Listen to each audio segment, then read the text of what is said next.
Having seemingly run out of dissidents and business leaders to disappear, it looks like the Chinese government has now graduated to disappearing its data. The Economist and the Guardian have described China's real estate market as a giant Ponzi scheme. The Washington Post also reported that a study of satellite imagery suggests that China may be inflating its GDP by up to 30% on any given year.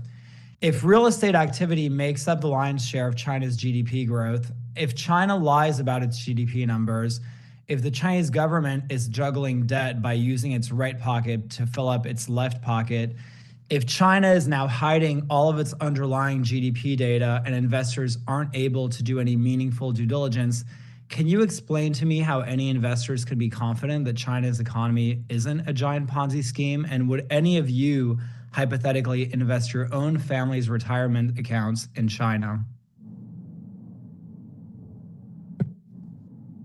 Maybe I can start with that one. I think we're very concerned about the trend and direction with Chinese data transparency.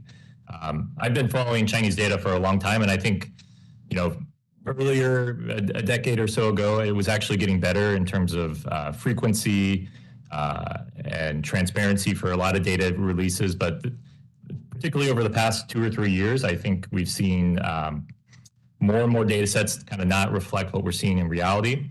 And then also data sets that we've relied on no longer being published or being published very infrequently. So that's a major concern. I think,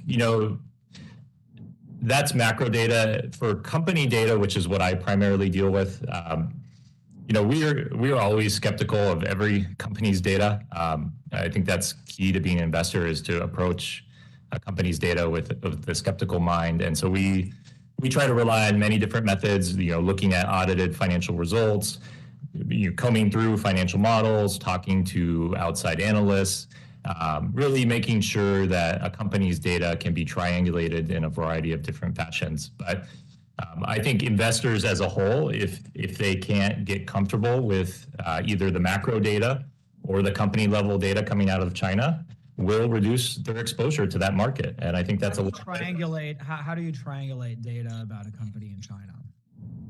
Yeah, so there's a variety of different methods. That's talking to the company, looking at outside sources of data that might be able to be matched against the data the company itself is putting out, comparing that company not only to its domestic competitors, but what we see in international companies that are in a similar industry or a similar business model, and really trying to look at it from a variety of different ways and just see if it passes the smell test. Next witness, please. And just in response to that, I think one of the things that we try to do is to follow the money in China's financial system rather than the official data. So there's actually fairly reasonable data on China's credit expansion, the state of the banking system, and one of the reasons that we've done this for so long is precisely because that is a very robust sort of area of data that's available, while the headline economic data is less reliable, particularly in terms of GDP. It's just not realistic to assume that China's GDP was more stable than any other countries that we could find over the 2014 to 2019 period, where GDP growth barely moved at all, despite the fact that policy changes, both monetary and fiscal, adjusted quite a lot over that time frame that were more indicative of a regular economic cycle. Similarly, it's not really realistic to say that China's economy grew at all in 2022. It's far more likely that the economy contracted in 2022, given the impact of lockdowns and other restrictions on activity. Headline Chinese consumption growth was negative. Investment from the property sector had certainly contracted over that time. In a system that basically treats as espionage and criminalizes doing basic due diligence on a company. And would any of you invest your own family's retirements in China at this point in 2023? I think the point on that I would argue is that China faces this long-term problem in restoring investor confidence. The outflows from China's system are inevitable. The inflows are not. The inflows are highly contingent. The outflows are inevitable because China has the world's largest money supply in dollar terms. The inflows depend upon all of those individual decisions that investors make. And investors have different priorities. And and absence of information can sometimes be a benefit to certain investors if they think that's an opportunity, that they have information that others don't. And that is a different type of market environment. It's not the one that where China has been trying to develop over the last 2 decades, but this is sort of where we are. I would just add on that too. I can only speak to my personal experience, but I've done 2 trips to the country this year. I've met with more than 24 Chinese companies. Found them very willing to talk to me, open and transparent about the challenges they were facing. And to answer your question, Commissioner, I do have my own personal funds invested in some Chinese investments.